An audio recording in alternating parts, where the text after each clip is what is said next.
Okay, we will start. Welcome everyone, and thanks for joining us at the start of this exciting journey as we begin to develop this collaborative platform for systems innovation in South Africa. Just to mention that this event is being live streamed and it's being recorded. The recording will be made available after the event. My name is Arsene Ngombe. I work for RIASA, providing leadership and strategy. And I'm also the lead for the SI Cape Town Hub. And tonight, I'm going to be your host for this event. I'll start by telling you a little bit about my journey to system innovation. It all started in July this year. Having worked for a long time in the social sector, I came to realize that many of the challenges that we face are fundamentally complex and they require new ways of thinking and intervening. So through our work at RIASA, we already started introducing systems change approach, but we realized that we needed a theoretical framework around systems thinking to help us design tools and projects that can be used in social sector to drive a real change. In August, I came across the Systems Innovation Network, and I meet up with Joss Colchester, who is the founder of the Systems Innovation Network. And at that time, Joss wanted to establish the very first hub of systems innovation in Africa. We started the conversation, and that's how we got here. So just to take you to the next step, I'm just gonna start by introducing the team. But before I do that, I just wanna let you know that this SI Hub is made up of a core team of 4 people, and we'll be collecting more members as we expand. Before we move to the next step, I would like to call my colleagues who are part of the founding team to introduce themselves. Linda.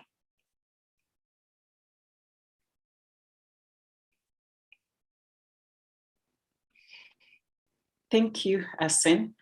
My name is Linda Tafadzwa Kuvea, and I also work at RIASA with Arsene, where I provide programmatic and operational direction.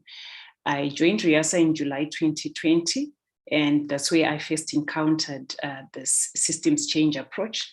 And with Arsene's leadership, I found myself learning so much about systems thinking and circular design. I am also a facilitator within the SI Cape Town Hub. Thank you. Luanita. Thank you, Linda. Good afternoon, everyone. My name is Luanita Snyman van der Walt. I work at the Council for Scientific and Industrial Research down here in Stellenbosch, and I work in environmental planning and management. My specific interests are in geodesign and systems thinking for environmental assessment, natural resource management, and decision support. And I was introduced to Joss and the SI network through a mutual colleague, and later was approached together with Arsene and Linda to establish this Cape Town Hub. So yeah, we're quite excited to have you here. And yeah, that's it from my. Thank you, Luanita. Thanks, Arsene. Oleg. Yeah, hello everybody. I'm Oleg Missikov. I'm the founder of Earth 3.0 think tank.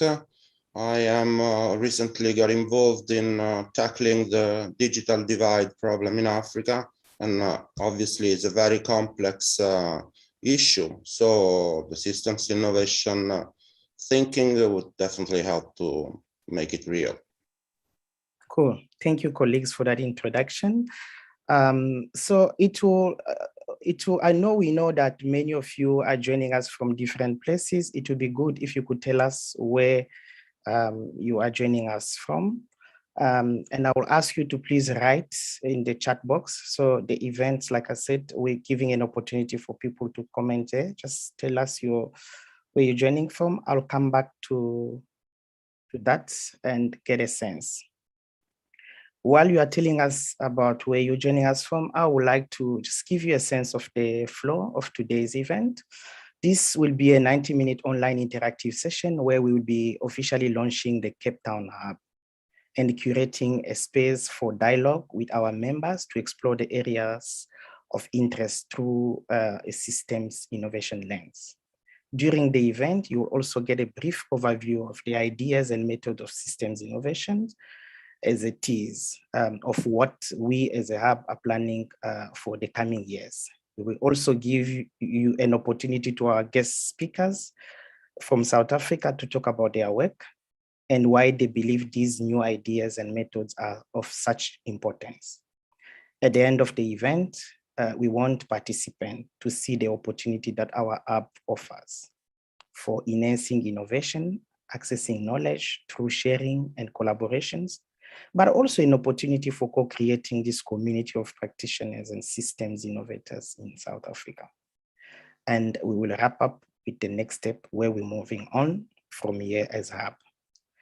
So I'll go quickly back to the chat to see where people are joining. Okay, I see people from Rome, Istanbul, Johannesburg, Cape Town, yeah, London, Nairobi, Netherlands, Switzerland, Namibia. Yeah, it's nice to get some colleagues joining from Namibia. Lusaka, Zambia. Yeah, that's quite nice. Bangalore, India, Cape Town. Yeah, so it looks like we're having a good representation here. Cool, thank you so much. Without taking too much time, I will invite Jos Colchester, who is the founder of the Systems Innovation Network, to tell us about his journey setting up the SI network, which is now expanding rapidly across the globe. Jos? Great, thank you very much, Arsene. And great to be here, seeing this happen with all you guys. Thanks a lot for joining.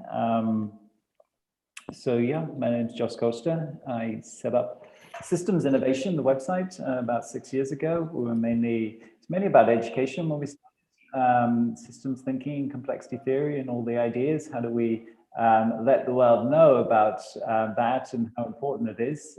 More recently, about 3 years ago, we started building a community of systems innovators, and I've been working a lot on that kind of ever since. And trying to grow that is about 10,000 members at this stage. And about 18 months ago, we started this concept of a hub.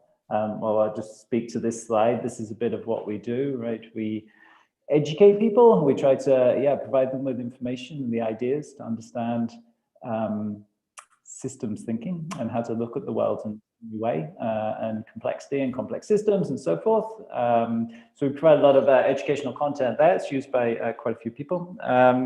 We connect people. We're a community platform. You can find the website. We'll share that with you later on. Maybe many of you know about that already. Creating also.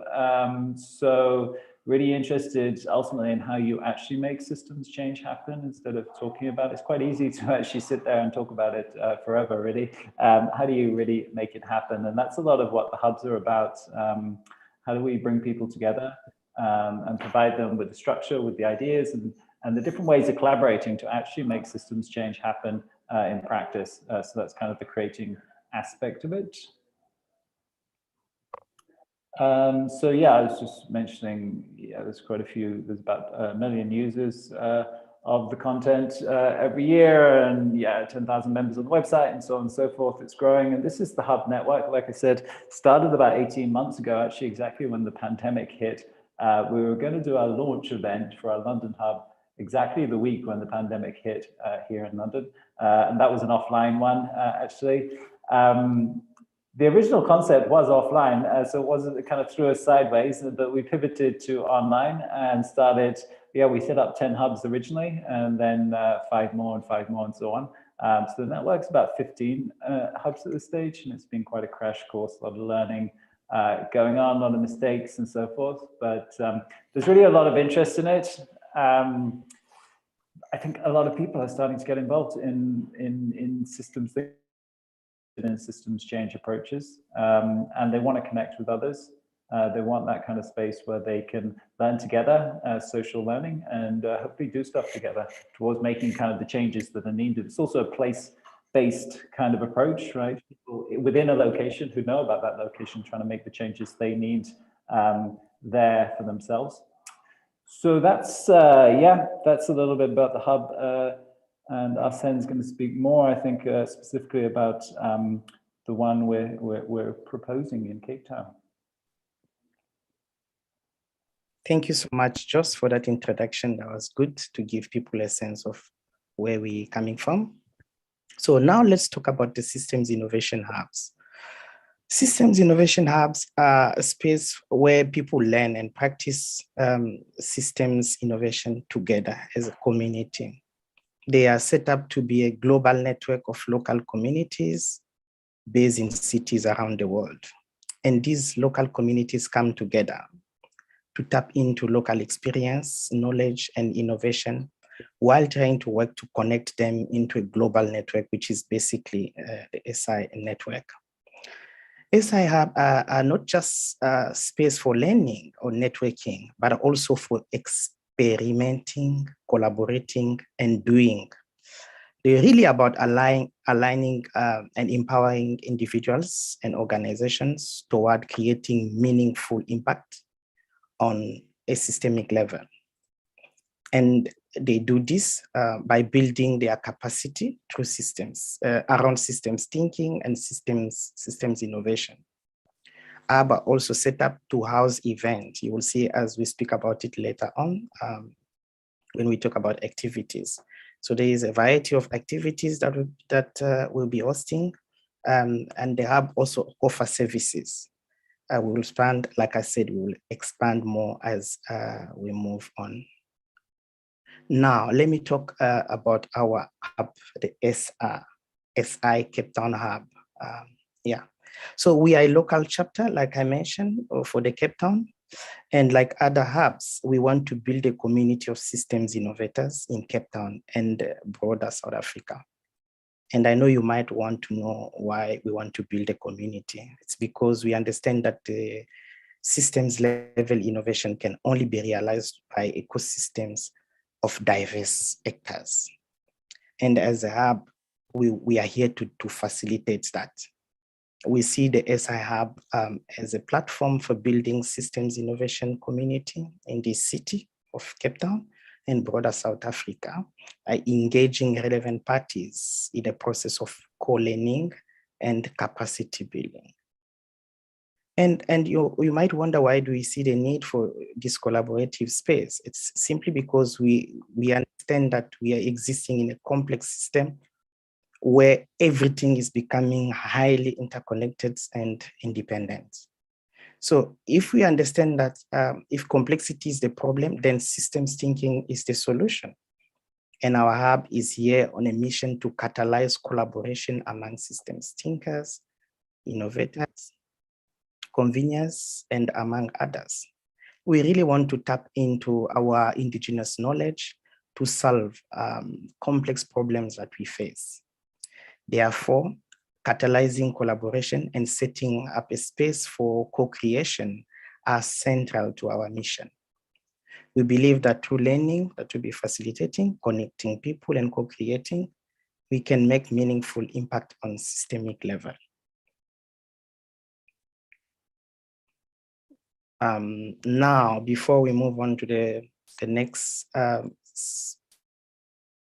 step on the presentation, I would like to ask all of you to take a few seconds to share with us the area of your work. What area are you working in? This will give us a sense of who is in the room. Using your cell phone, as you can see on the screen, I would like you to scan the QR code on the screen of your computer to answer this question. I'll ask also Luanita, if you can, please to drop the link for those who don't have the QR code in their phone to just do so. And Luanita, maybe at this stage, you can grab the screen to facilitate that.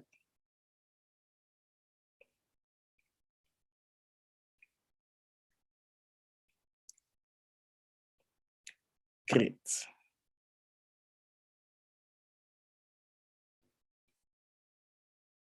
Brilliant. So we see already community development, environmental management, spatial planning, quite interesting, yeah.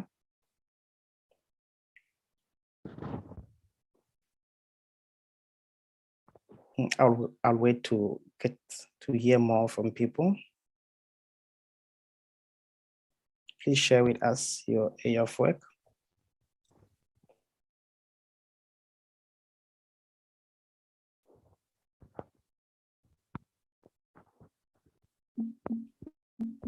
Okay, cool. Here we are. I see it's growing well. So we've got organizational development, yeah. Healthcare, global health, systems thinking, research, sustainability, change management, social sciences, system dynamic. Wow, that's amazing. Cooperation, design, foresight, art, cities. Yeah, cities quite interesting.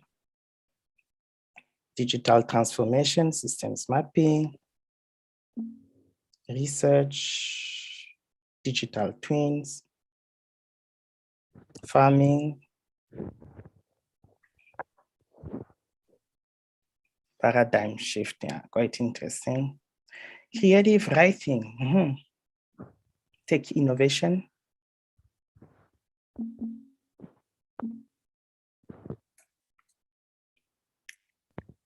Great, thank you so much for sharing your area of work. Now I will pass on the screen to my colleague Linda to talk about the wicked problems. But before we get there, I would like to let you know that if you've got questions as we're starting with the presentation, please type them or drop them in the chat box and we will collect them and try and answer them as we move along. Linda.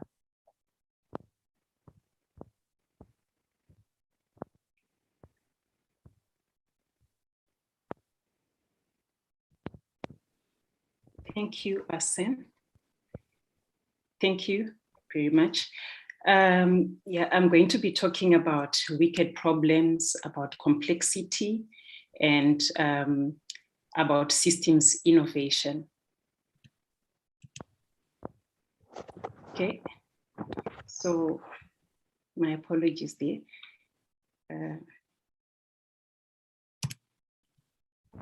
I can't seem to move my presentation. Sorry, let me just have to move back.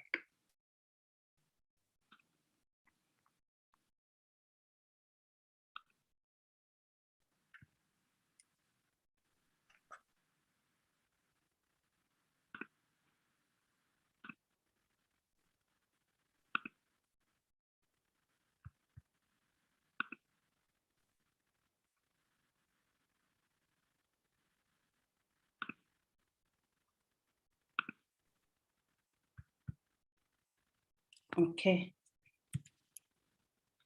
Okay, yeah, so here we are.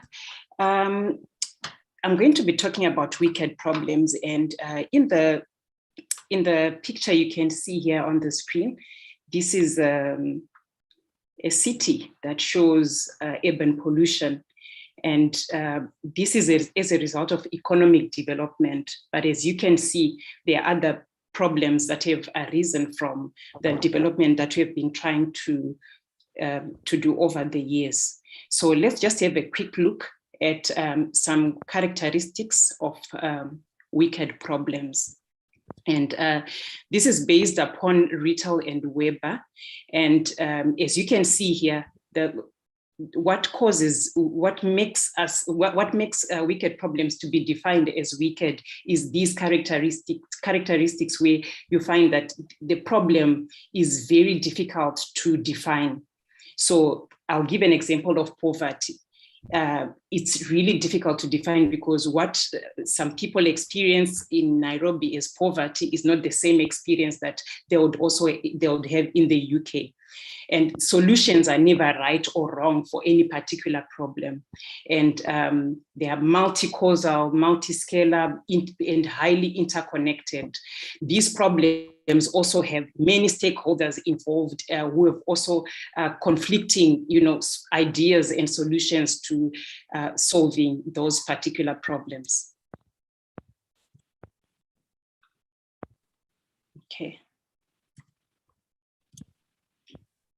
Okay, and this graphic here shows the interconnectedness of wicked problems.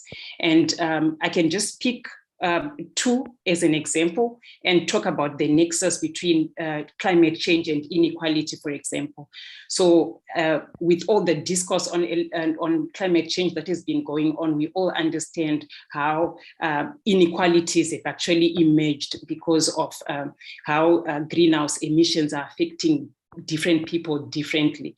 There's also financial crisis related to climate change, soil erosion, urban sprawling, where you find many people coming to live in cities, and then the cities become overpopulated, and there's air pollution, there's land pollution, and all other problems. And then in the end also political paralysis, because our governments are unable to, deal with some of the challenges, even though we have very strong policies in place, but these policies we are not being able to implement the things that we put in those policies.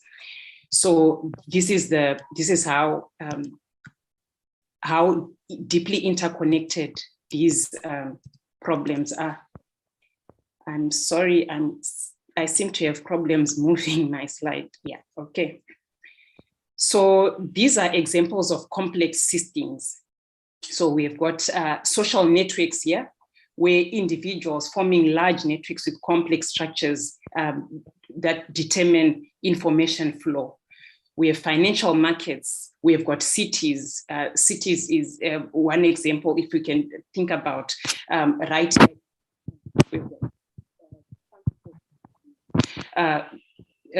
accommodation issues, housing, there are lots of people in different places, inequality, everything that is happening within the city, and all the institutions within the city that actually trying to deal with the various challenges. All those things actually cause complex systems to emerge. Okay, so now we realize that there's a certain way that we've been doing things, which is the traditional way, which is based on linearity. And this has left us with, many problems, because there's ambiguity, there's volatility, there's uncertainty now in the world where we're living. So the boxes are no longer fitting in the underlying reality. So maybe based on, the wicked problems examples and the characteristics of wicked problems, also still using, you can post in the chat and just share with us some examples that you can think of wicked problems in the context of Africa. And Luanita, you'll be helping with the responses.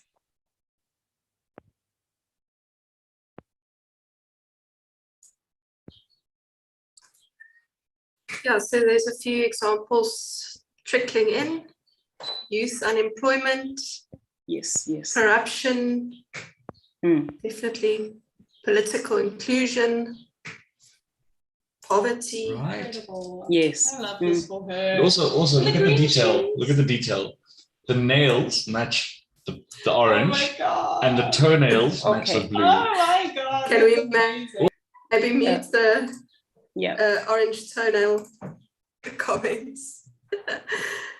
Social mobility, special needs, schooling systems, trauma. Yeah, trauma is an interesting one. Yes, trauma. trauma. That's very interesting.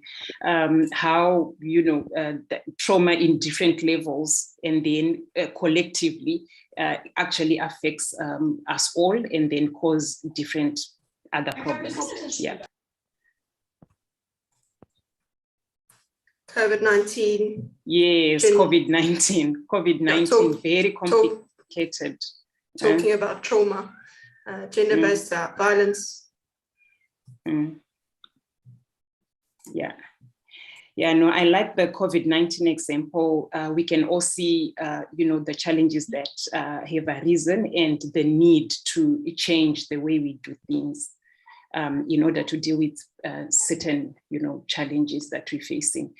Yeah, okay. So we can move on. And now you can also grab your phone and scan the QR code here, or you can, if you cannot scan, you can take the link. My colleague Luanita is dropping the link in the chat. And you can tell us about your level of understanding of systems innovation before we talk about systems innovation.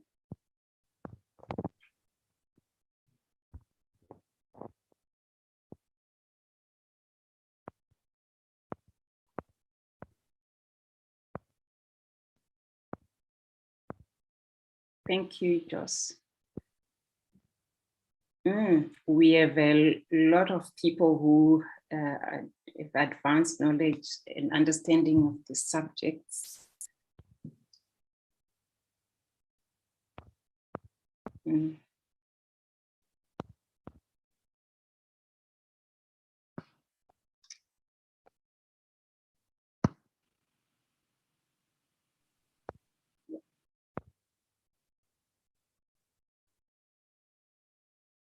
Very varied group, interesting, and this will help us to, you know, share knowledge.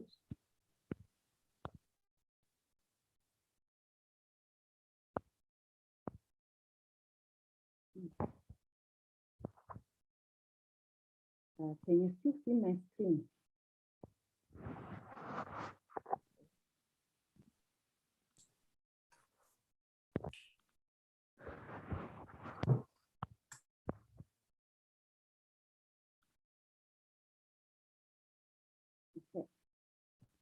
All right, thanks so much. We have a very varied number of people with varying levels of understanding. I didn't get that.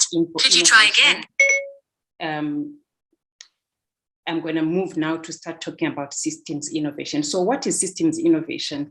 So basically in our traditional and linear way of doing things, we have been innovating, but we've been innovating in parts. This is to design and manufacture products and services that make our life easier or our life more enjoyable. So cars, and then making things smarter, smartphones, you know, different other things that we have made to make our life much easier. But this has not really helped us. This is what has gotten us to in the situation where we are today, and we really need to be moving into systems innovation, where we now talking about interconnected systems, networks of actors, social and technical and cooperation, and purpose-driven and all take all.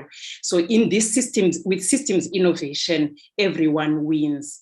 And so basically we're designing systems to make sure that the environment is clean, is safe for us to live in, and we are all living happy lives. So Frank Gills defines, this is what he has to say about systems innovation. He says it is about changes in the way we fulfill societal functions. So how the society fulfills mobility or energy or food or entertainment or healthcare. So it's about change in social technical systems. It's a shift from one system, one energy system, one food system, or one healthcare system to another. So basically this is a total shift. And as Frank Gill notes, it is about our collective capacity to shape and guide complex systems. We are not in a position to be solving problems anymore. We just have to be guiding the complex systems so that we adapt and survive within them. Sorry. Oh, sorry. So systems thinking is about, like I mentioned before, it's about thinking about the system as a whole. And I can give an example of probably a hospital. A hospital has got systems within it, like your outpatients department, your inpatient department, your pharmacy, your finance, all those are different systems within the whole. And systems thinking is about network organization, making sure that all the elements is because they are already interconnected. So how do they work together in that interconnectedness in a way that works for us? Linearity is the traditional way of doing things. As you can see, everything is just staged in steps from one step to another. We know that this is the first step, this is the second step, and this is the particular result that we actually envision. But this linearity doesn't work anymore for us. And let me just take the example of COVID-19 that we spoke about. We can't really predict, in a linear way, what will happen in the next 6 months, because we've already seen that things are changing and the world has become really unpredictable. So non-linearity is emergent, and this is where change happens through connecting, through integrating and aligning previously separate parts to realize the emergence of new system structures and functionality of whole ecosystems. And it's exponential change, meaning that as it emerges, it actually grows. So now that we've got a bit of context and relevance in what systems innovation is about, I'll hand over to my colleague, Leonita, so that she can talk to us about systems innovation in practice. Over to you, Lu.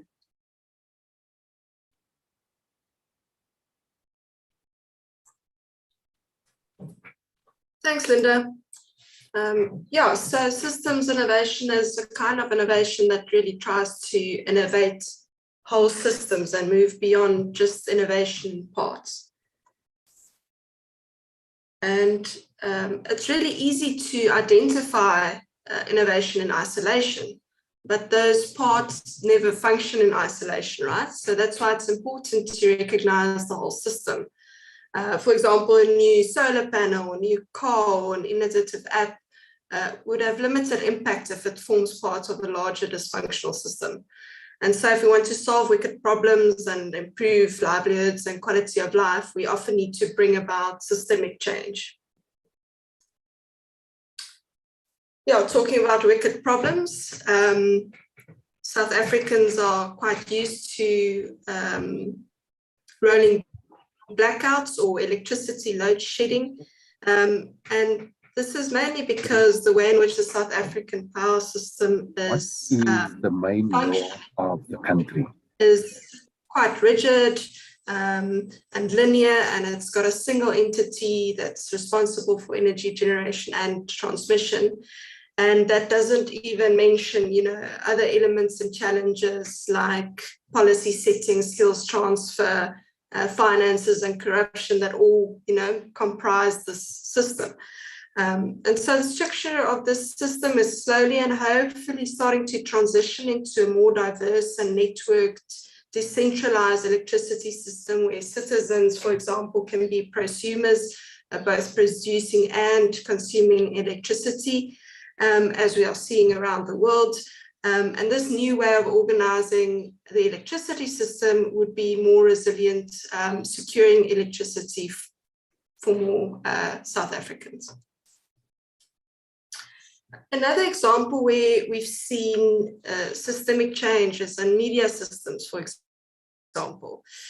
In the old days, video entertainment was linear with limited access and choice and interaction. You had to go to the one drive-in or rent that one videotape from your local Blockbuster.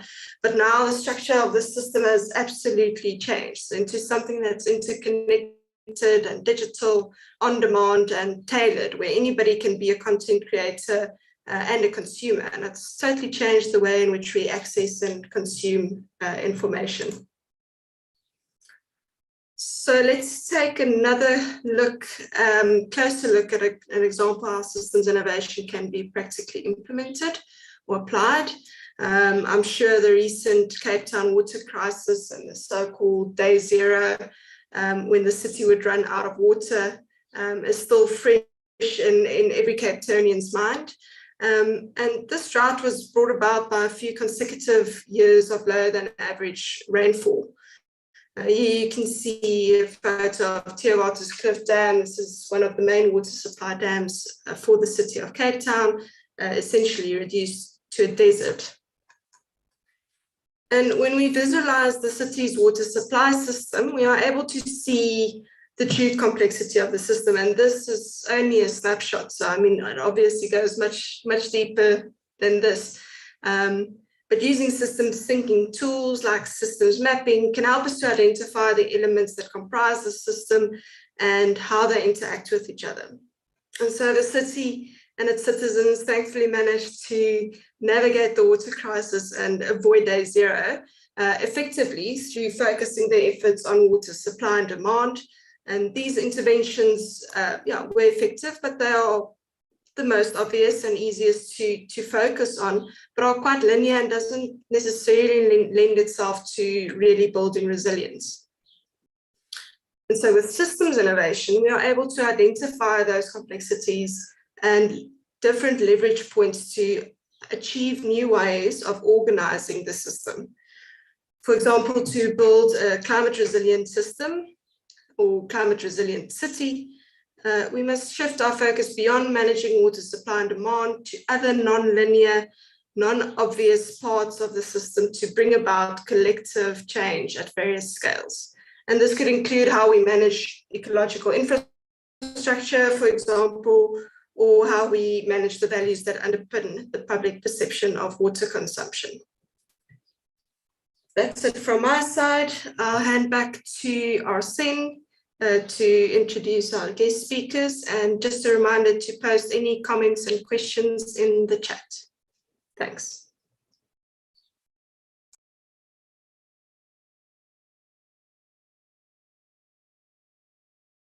Thanks, Luanita and Linda, for that presentation. It was brilliant, a lot of learning there.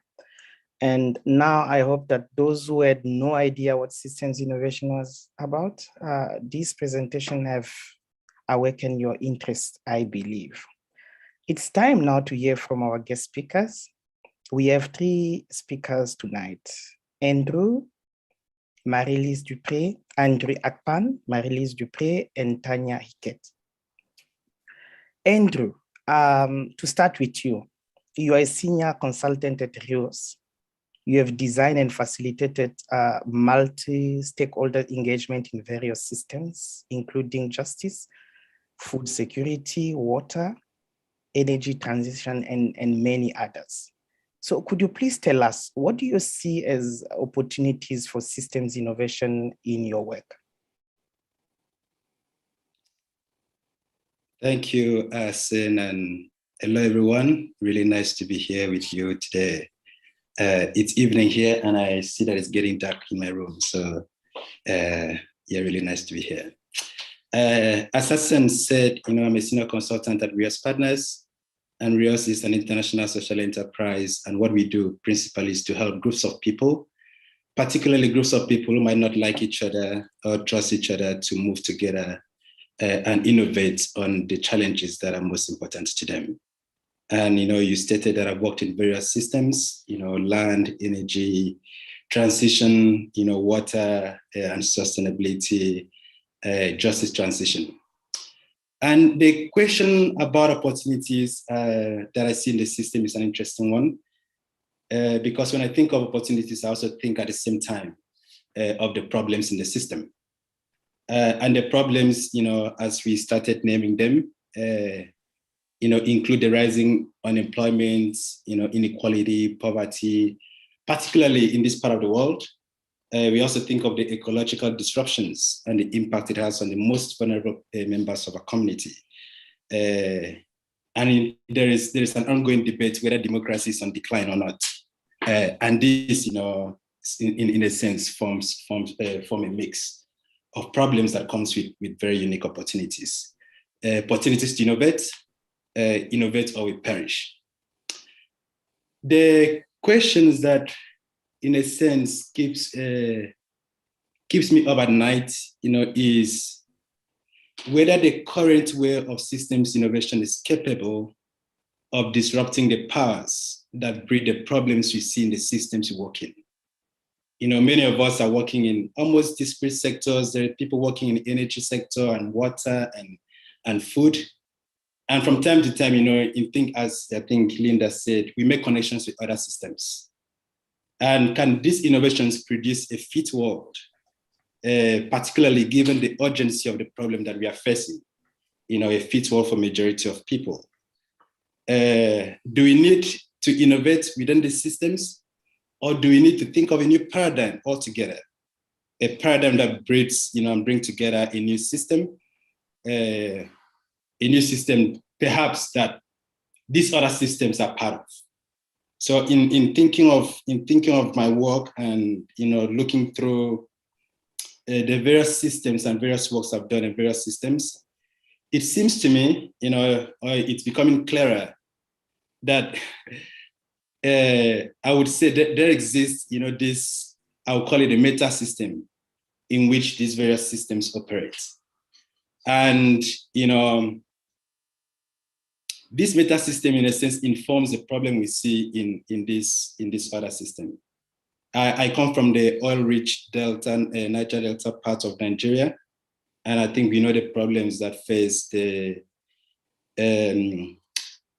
regions that have resources. It's poverty, it's the disruption of ways of living, it's pollution and exploitation. So these things, it's not. I think my community, share those struggles, and we see the actions of multinational companies or corporations, ExxonMobil, Shell, Chevron, combine that with weak institutions and corruption and poor leadership, and the effect and the impact it has on many systems, on health, education, the economy. And arguably, people would say it comes with benefits. Some might argue against that. What I tend to see in my work and around, people who think of systems innovation is for the health people to go into their own corner and try to innovate. And for the energy people, to coalesce around the question of energy and seek innovation around that topic. But I think that there is an opportunity for greater impact to think of these problems at the meta-systemic level. I think I said this meta-systemic level is a system that these other systems operate in. And I see three sort of interrelated problems with this system. And I will just go through very quickly the three problems, and I think I'll have another time to talk particularly to some of the work that I'm doing. The first is about the configuration of power, and here I'm thinking about the asymmetric power relations between the global South and the North. I'm thinking about the legacies of colonization and probably the new colonial trappings. I'm thinking of the civilization problem of capitalism, that is breeding, I really love that picture. I don't know which city was that where, we see a lot of fog and even climate change. I think it springs from this civilization problem of capitalism. And, there are also problems that arises from the restrictive walls of race and gender and sexism, and all of that, nationalism. So that is the first problem I see with this meta system, and I think it comes with unique opportunities. The second problem is the lack of, what I would call cognitive justice, and I borrowed the term cognitive justice from a Portuguese sociologist and philosopher, De Salso Santos. And he thinks of cognitive justice as a recognition of the diverse ways of knowing in which human beings across the globe, make sense of their world and make sense of their experiences. And I think this meta system does not allow knowledge to be democratized. And there is no acknowledgement that there are many forms of knowing which are legitimate and valid. For instance, if you think of climate change, how are the people, how probably, going back to pre-civilized area, and I use the word civilized in a very colonial sense. Colonialism, thought of itself as a civilizing mission, which was very wrong. And I think it distorted these ways of knowing, where people used to find sustainable ways of planting and sustainable ways of generating energy for themselves, and probably devising their own political systems rather than the tension that comes with majoritarian democracies or liberal democracies. So that is the second problem, and I think we could see how that insistence on one way of knowing fits into the problems that we find in the various systems that we try to innovate. And the third problem that I see, in this meta system is that it doesn't allow room for various conceptions of what it means to be human. We tend to think of solutions as very top-down, and we are not paying attention to the cultural context, or show very little regard to cultural sensitivities and to histories of the people. And we are not allowing people to be in charge of their own destinies, and to probably know that they can innovate and find solutions to their problems. So what would it mean to target innovations at this meta systemic level? I think that is a question I want to pose without necessarily answering it. Could we innovate at that level, or do we need a paradigm shift altogether? And I think the benefit of having a hub in Africa is that we can begin to ponder or think very carefully about these sort of questions, and see, okay, how do we proceed? What will bring about the greatest impact, to our people, in the midst of all these problems that we listed.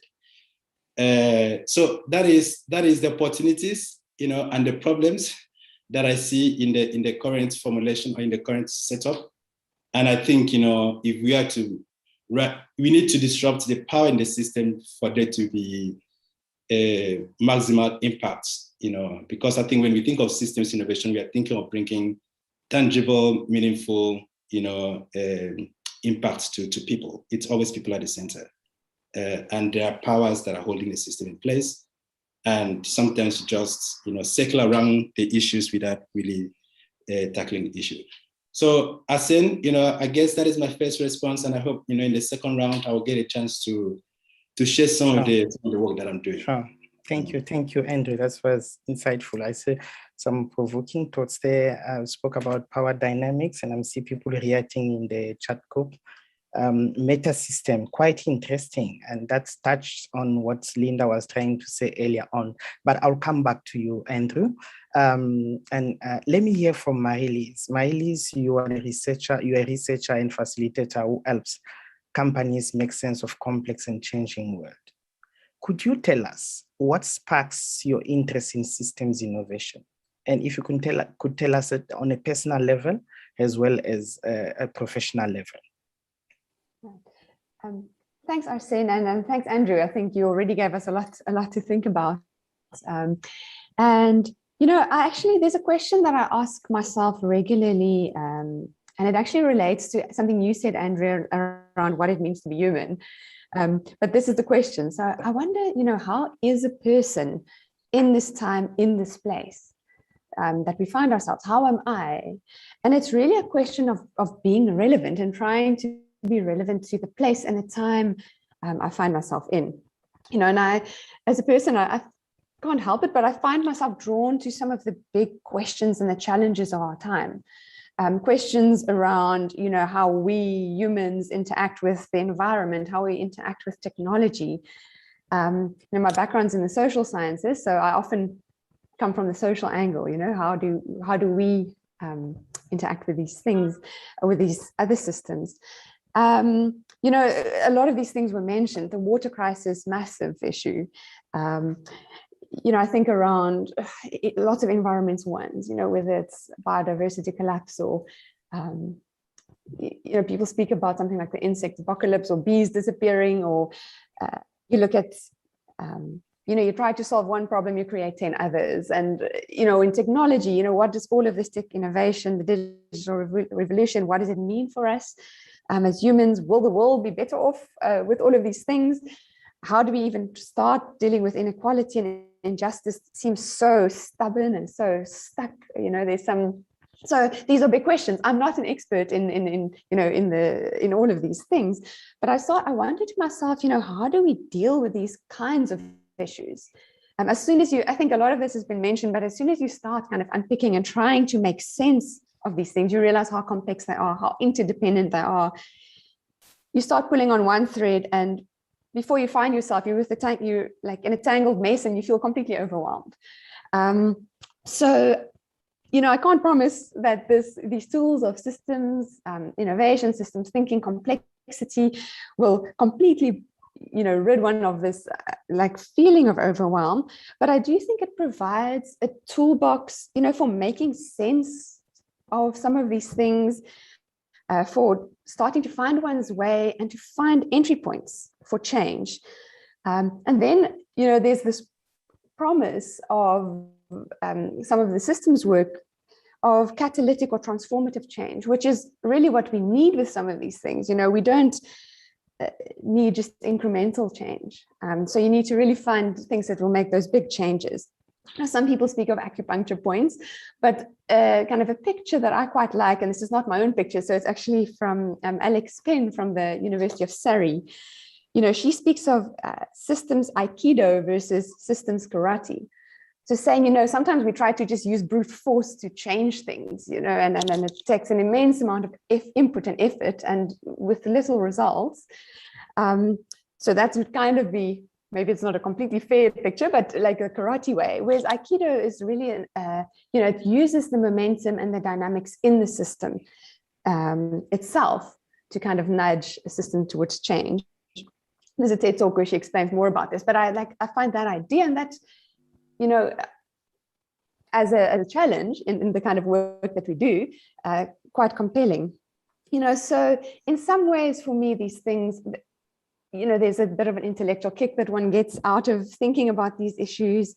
But I also really, well, I won't say joy, but I really believe that in the idea of collective intelligence, you know, and that these issues, you know, there's not one hero person who's going to solve it all. It's really the idea of how can we be smarter together? And maybe with machines, we can add that, but really that idea, which again, there's like promise in that, but so often you realize how tricky it is, you know, that you put a lot of us in a room and we're not really smarter together, you know. So for me, that's like a nice challenge. And I think if I look at Andrew, who just spoke, if I look at Tanya, myself, you know, this idea that a lot of what we do is almost like facilitating processes. So, I mean, that's something that I enjoy doing. And then there's a real motivation for me to think about a positive future and how we can invest or help create or be part of making a positive future. And that, you know, you asked me about, so I've kind of mixed the personal and professional here, which in my interest here is quite mixed. It's kind of not easy to disentangle. But I think like a very personal motivation is obviously I want a good future, but also I have a young daughter, and that just really brings it home for me. You know, how can we work towards a positive future? So all of that, it's like a little mix of things, but it really that's where my interest comes from. Sounds good. Thank you so much. A lot of questions coming from the group, but I will proceed with other questions that I have. I will pick up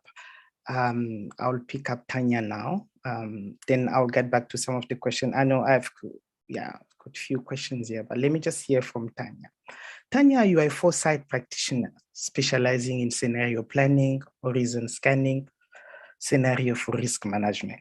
As an expert in storytelling, could you tell us what is the place of scenario planning in systems innovation? And maybe you could do this by giving us some of the, or you could talk about it in relation to your work, Tanya. Thank you, Arsene. Just firstly, to just say off the bat how wonderful this initiative is and how happy I am that it's happening. It's been a long time coming, and in a funny sort of way, these strange times that we're in is probably the best time to have this, isn't it? Let's get down to business. In the sense that scenario planning is a tool, it's a method, it's an approach.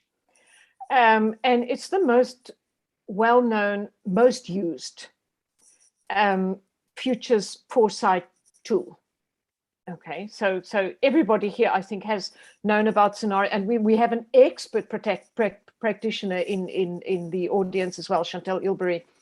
So it really is all about, it's something, it gives us a way of using in inverted commas the future, of imagining different futures and exploring the future. And to link with what Marilisa said, it's extremely powerful when one uses it as a tool to help imagine preferred futures.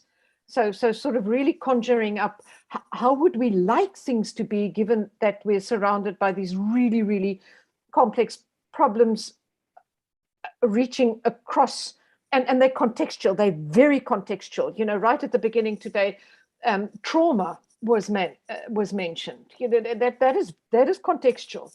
So scenario planning is a tool of how to explore the future, how to imagine it, how things could be different. But, and this is a big but, you don't do it for the sake of doing it. You do it for the sake of intervening in today.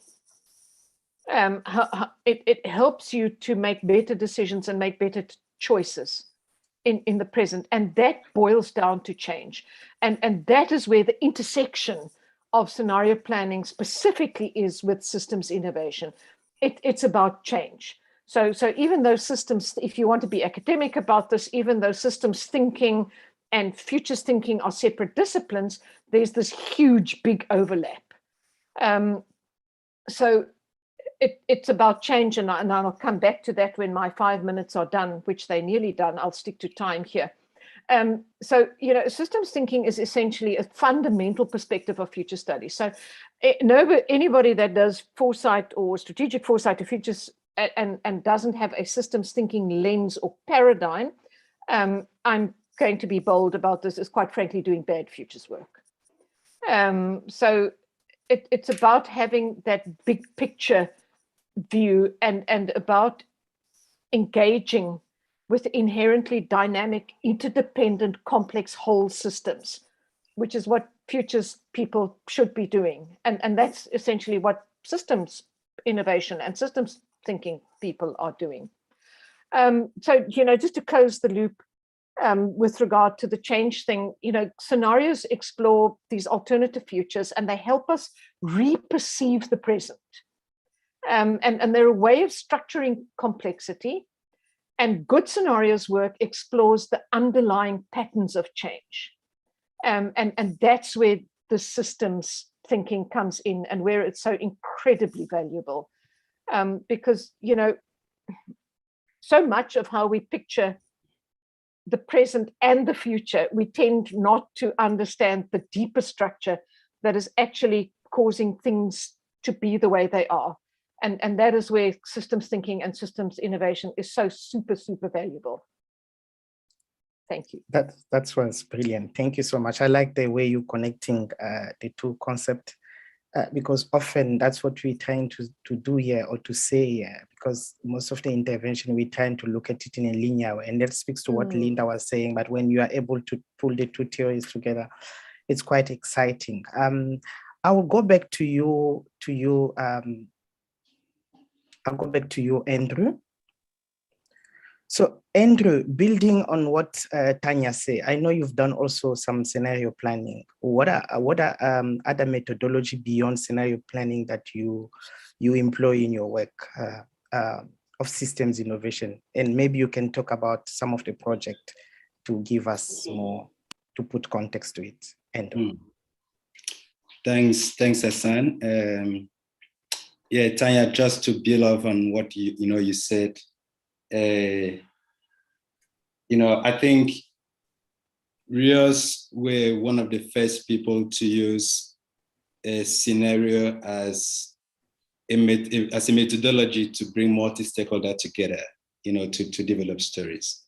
And here I'm thinking of the Montfleur scenario that just, before the advent of democracy, there were these groups of people, you could imagine how the country was divided at that time, but they came together and, through careful facilitation, we're able to tell possible stories of not what will happen in the future, but what could happen. Scenarios, we think of scenarios not as predictions or projections, but stories of what could happen. And we tell those stories, as Tanya said, so that we can transform the future. So we do a transformative scenario planning. But another methodology that we use, as Linda said, I think you mapped out the characteristics of wicked problems so well, that wicked problems are not amenable to monolithic planned solutions. So when situations, or problems satisfy these conditions and are wicked problems, we employ the social lab methodology. And, this methodology is, probably before I state. So I will share briefly what this methodology is about, and probably share two stories of some projects that we are using this methodology on.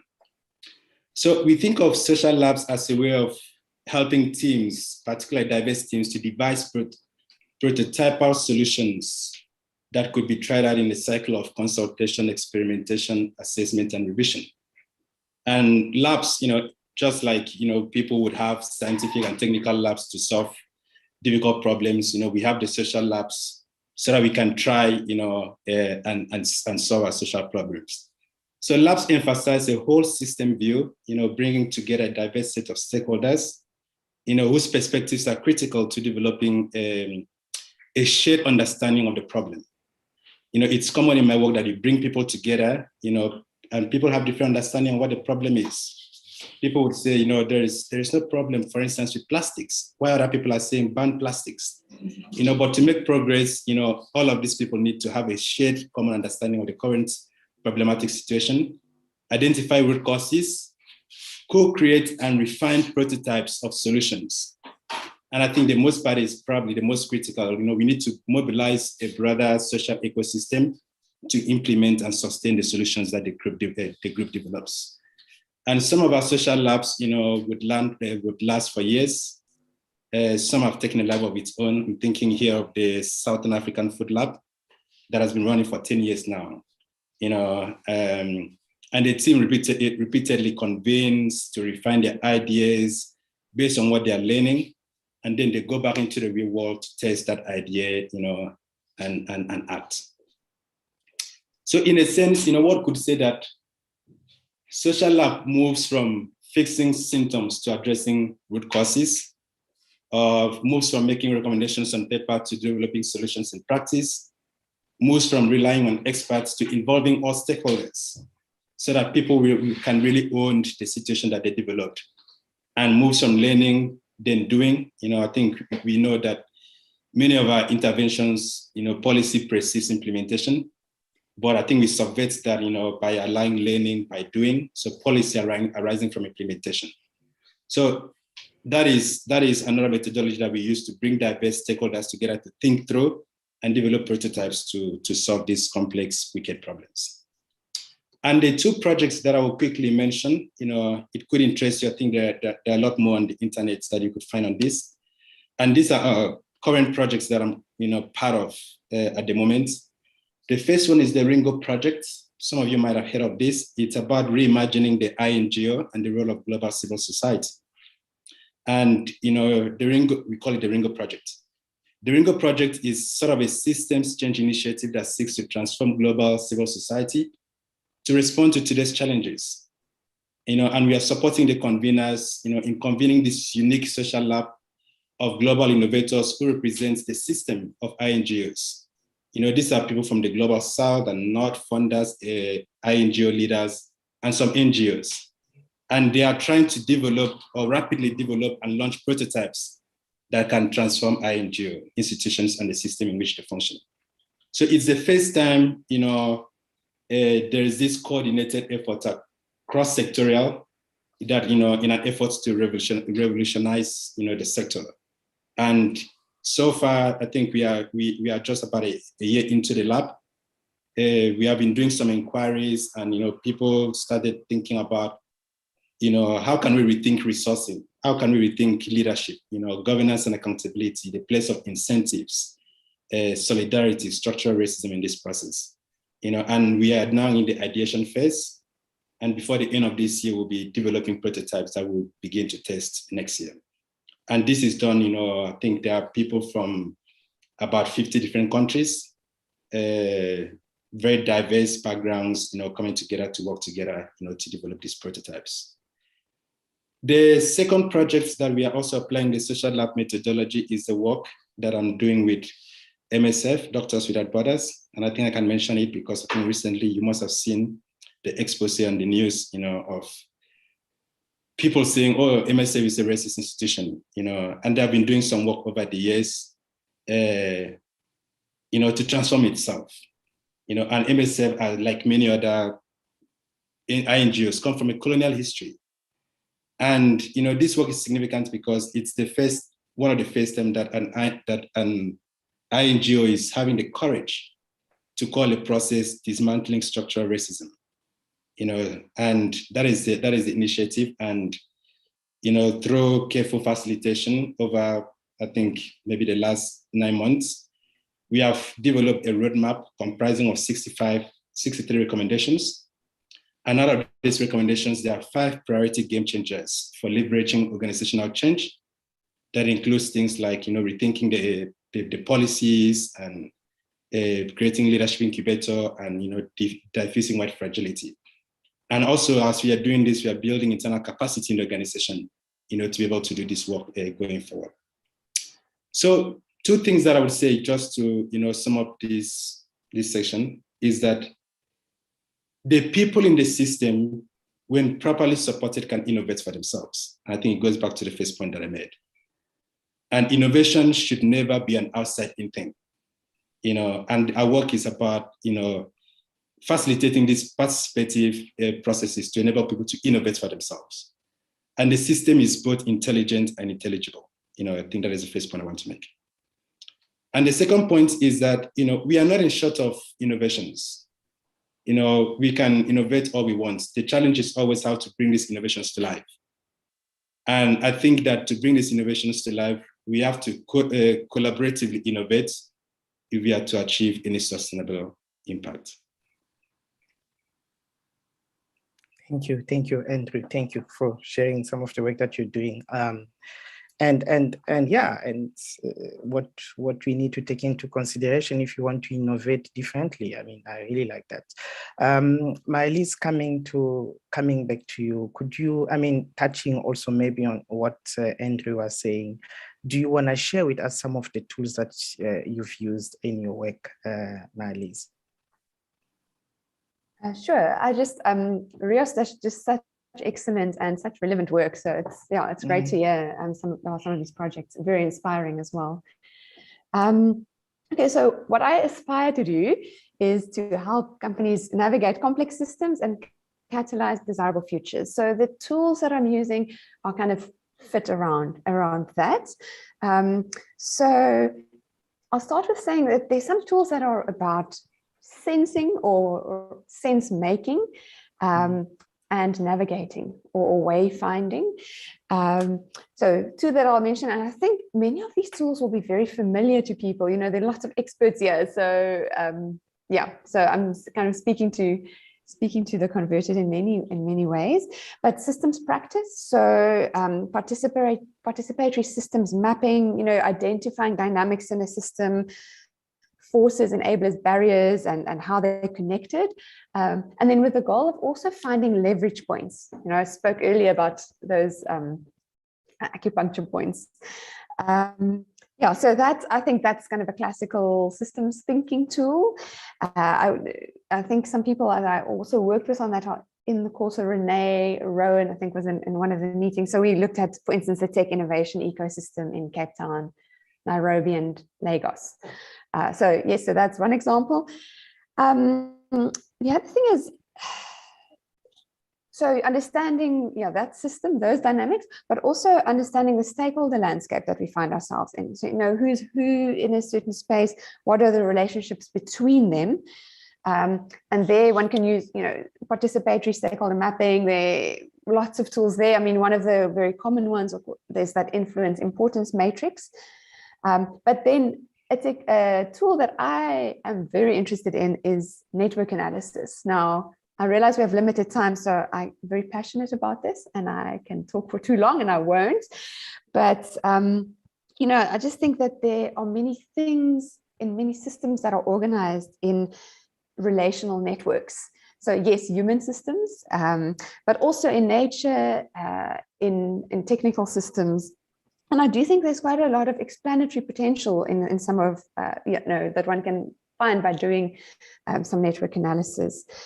You know, you can identify key stakeholders or influences. That's kind of an obvious one. You can model how information or energy flows in a system. You can look at things like network effects or contagion or how things go viral, you know, viruses in the different kinds. You can also look at things like how networks and network structure influences resilience. So that's something that, like a pet project of mine at the moment, that I'm thinking about.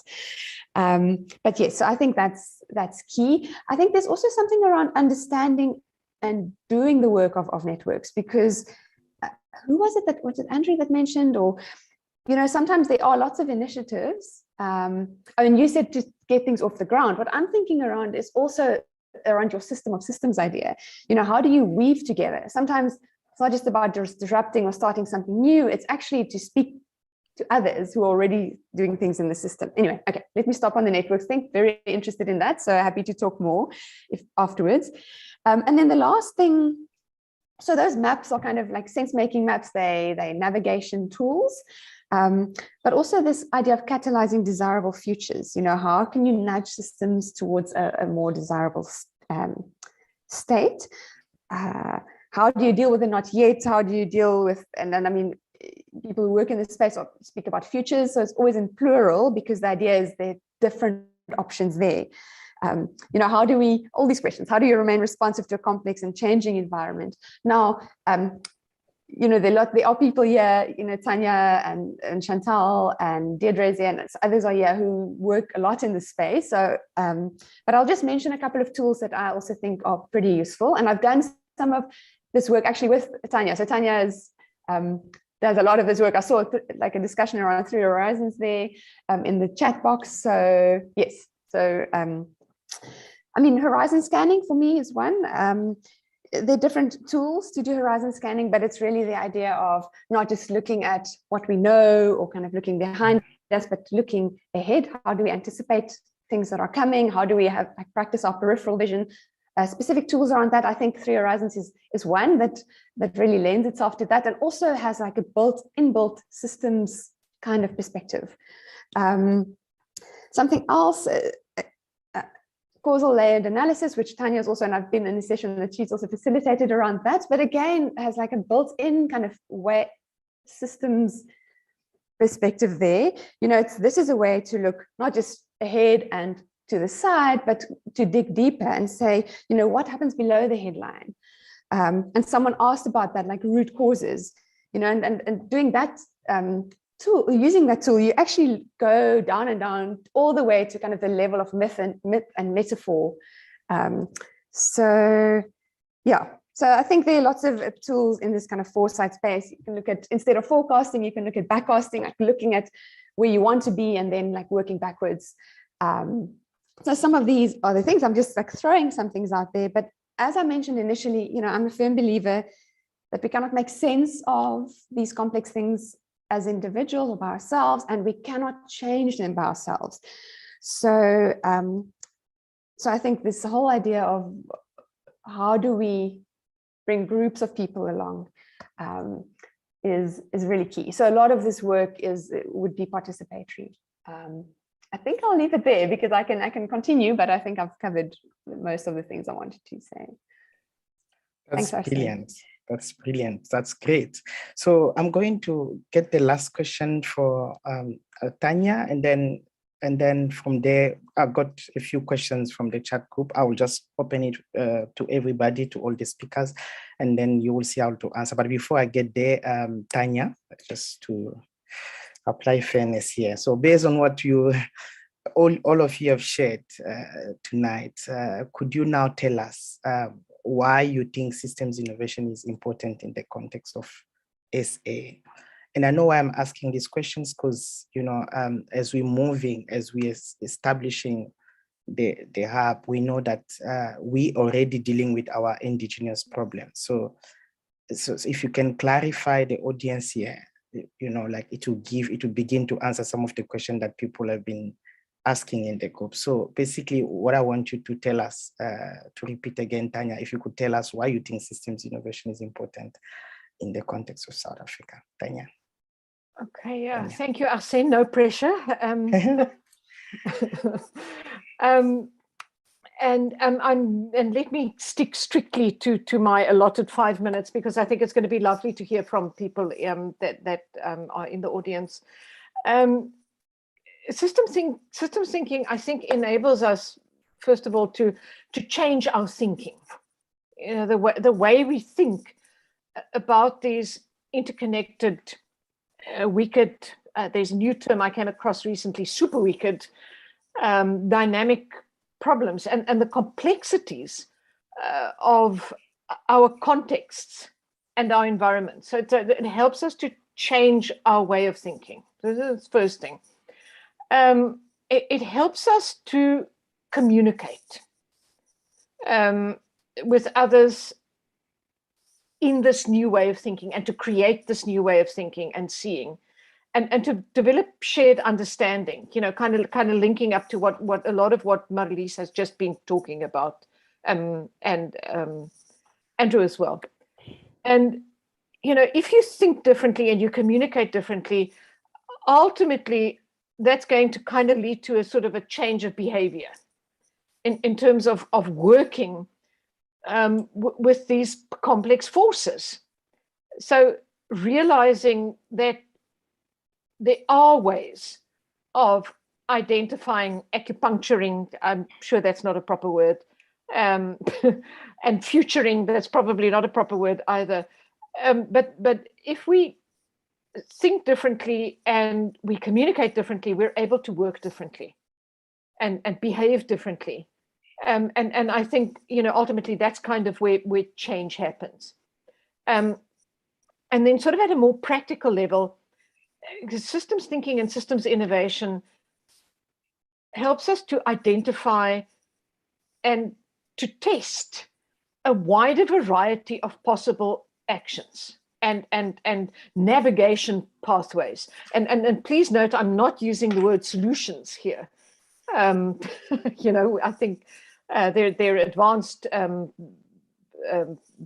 users, people in the audience, so they aren't solutions, okay? But identifying a wider variety of actions and pathways.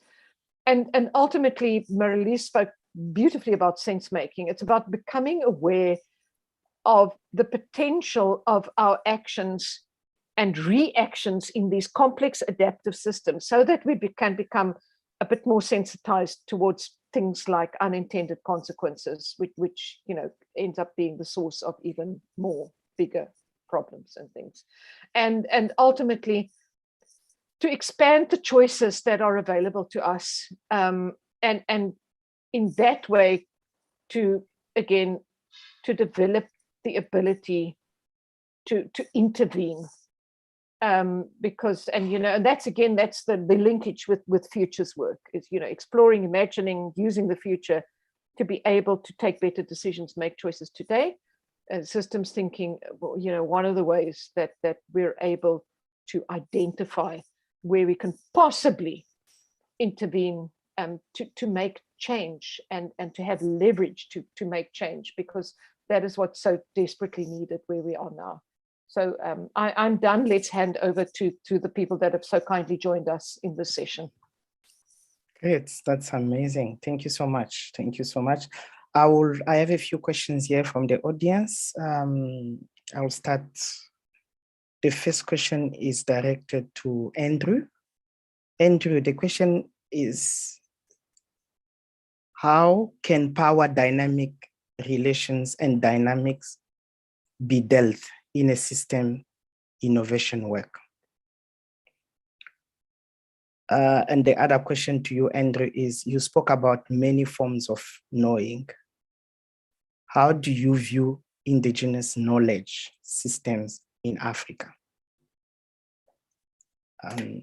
I will give you some time to think about it, but I will also, in the meantime, pose the other question. I guess, is for anybody.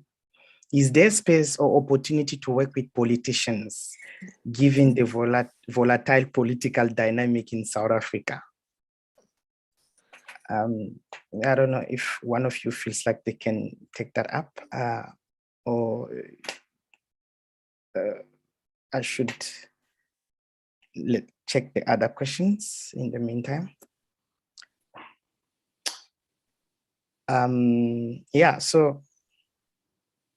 Actually, on that question, we had a launch event. Sorry if there's background noise here. We had a launch event to the Manila Hub in the Philippines on Saturday. And one of their guest speakers was a gentleman who had done kind of exactly that. It was around tobacco usage, and he had managed to actually, quite young, he was maybe 20 or something, he managed to affect the political system and politicians to introduce taxes and so forth. And they'd managed to reduce youth smoking by a very significant amount. And that was his kind of takeaway point, that you shouldn't ignore politicians and politics. You need to get involved in it at some stage. And that's what a lot of people say, even though it's obviously a difficult situation, particularly in countries like South Africa and so forth. But yeah, it's part of it. Cool. Thanks for that insight. Andrew, you want to go? Yeah, I want to build on that and then answer these two questions, and then probably invite my other panelists to contribute. So there is a story we tell in Rios, and it's a story, it's not my story, so I will attempt to tell it in a fair way as much as I can. But one of my colleagues, Adam Kehen, just released his latest book, Facilitating Breakthrough. But in his other publications, he tells a story of when he was invited to Colombia at the time of the civil war in Colombia, 1996 or thereabouts, to facilitate a peace process on the back of the work that he did, with the Montfleur scenario. So Mandela told Santos, this guy, can get people together to talk, and he was invited to Colombia. And on the first day of, getting into the room, a woman who was a city councillor walked into the room and then saw a gentleman across the room and walked up to Santos, who later became the president and won the Nobel Peace Prize, and said to Santos, how do you expect me to sit in this room with this man who have tried to kill me 5 times? And this man was the guerrilla warlord, Victor Garanza. And this was a communist city councillor. And Santos looked at her and said, Ma, please take your seat, precisely so that it doesn't happen the 6th time. And Adam reflects on this and wrote a book, Collaborating with the Enemy. And in a sense, that is what we do in our work. We help people to collaborate, people who do not like each other, trust each other, do not see eye to eye. And there are a lot of interesting stories from that process. And I think even in my work, I've facilitated workshops where people say, like, I can't be in this room with this guy.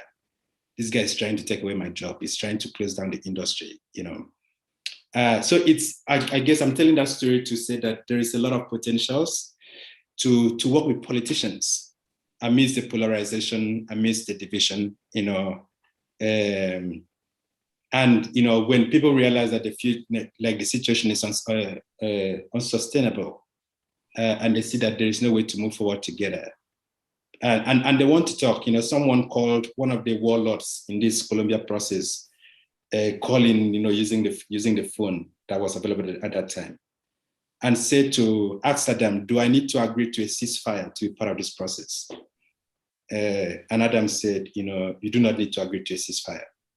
So that was the context. You know, I'm probably painting a very extreme picture to say, like, if people in Colombia could collaborate, you know, and later, you know, sign the peace deal, and Santos, you know, won the Nobel Peace Prize, then in that situation, it's also bad, but, you know, we can facilitate what Adam calls breakthrough. You know, we can help people to connect and to contribute and to achieve justice. So I guess that is my own contribution to that question. And I think it ties to the question of on power. You know, a lot of the work that I do, you know, we pay particular attention to the power in the room. People coming with their positional powers, you know, sometimes, you know, their race also factors in, sometimes, you know, their level of education, sometimes, you know, putting a community member with, you know, let's say the presidents of the union. There is power dynamics.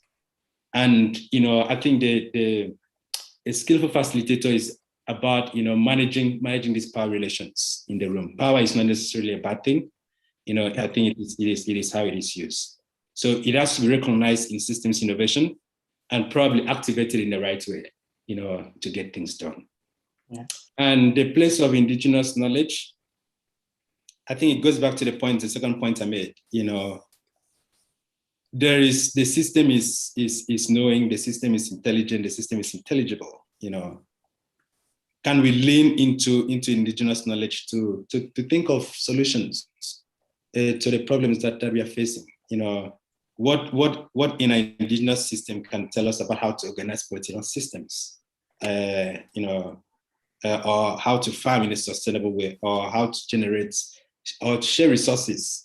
So I think there are a lot of wisdom that needs to be, you know, to be valued. The knowledge is there, the knowledge is not lacking, but it's this system that, you know, tells us that there's only one way of thinking about this thing, rather than, you know, and in that process, negate other ways of knowing. Yeah. Cool. Thank you, Andrew. I'm just very aware of time. We're supposed to finish soon. I'll hear from Marilise or Tanya if you have an input to add, so that we can just proceed and wrap up. I can add in 30 seconds. Yeah, I think that was very good response. I don't have much to add. I think one of the first things is to be very aware or explicit about power dynamics, you know, and not to ignore them. Some of these tools, you know, whether it's kind of some stakeholder mapping, some network analysis, can actually help bring some of that to light. And I think one of the things that I've just really realized is that the person who's with the most influence is often not the person with the highest title or the highest. So it's, just being aware of those things. And then, you know, like the skills to manage around that. I mean, we're messy, you know, messy humanness is the challenge, but also, you know, those skills are things that no computer will ever be able to do. You know, so it's hard. And sometimes I feel like with some of this work, the only thing someone once told me, whatever you do, don't disengage. Because sometimes there's just that temptation to disengage, you know, but it's hard work, but it's so important and we need to do that. So I don't know exactly how to do it, but I think it's definitely something worthwhile to practice and aspire to, that kind of facilitation that you mentioned, Andrew.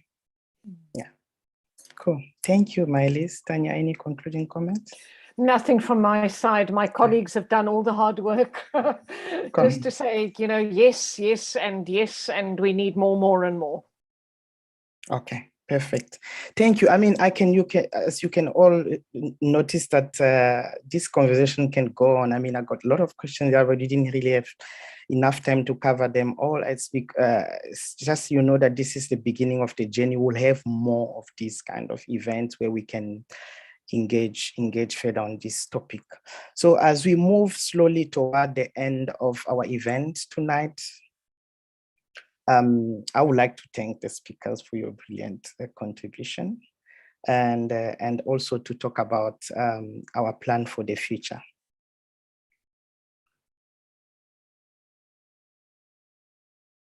Cool. So we know, I mean, from what we've been sharing since the beginning, that successful hubs are about creating value for people involved. And I'm sure through this event, you know, you were able to pick that up.